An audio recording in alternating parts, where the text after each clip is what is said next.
অনেকদিন পর আমার কাছে একটা পিআর আসে। যেহেতু আমি এখন পিআর অ্যাকসেপ্ট করছি না, তো এই আপুটা হুট করে আমার কাছে একটা পিআর পাঠিয়ে দেয়। আর আপু নিজে তার ভাইয়ের সাথে এসে এই প্রোডাক্ট গুলা দিয়ে গিয়েছিল। পেজের নাম ড্রিমি ডেজার্ট বাই জয়া। আমি একদমই এক্সপেক্ট করিনি এত কিছু পাঠাবে। আমি ভেবেছিলাম হয়তো একটা কেক পাঠাবে, পরে দেখি 2টা কেক প্লাস পিৎজাও পাঠিয়েছে।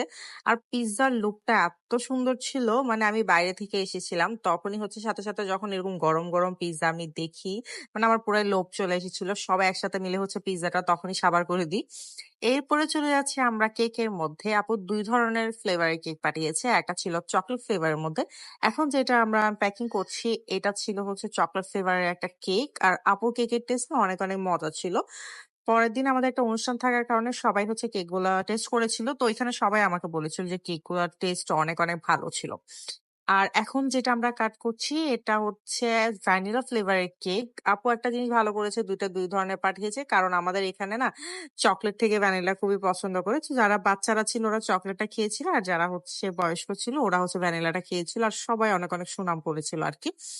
আর আপু পেজের নামটা আমি আবারও দেখিয়ে দিচ্ছিলাম, ড্রিমি ডেজার্ট বাই জয়া। আপনারা অবশ্যই ফেসবুক পেজটা ভিজিট করবেন, কারণ আপুর ডিজাইন গুলো অনেক সুন্দর ছিল। আপুর পিজা মেকিংটা আমার অনেক অনেক সুন্দর লাগছে।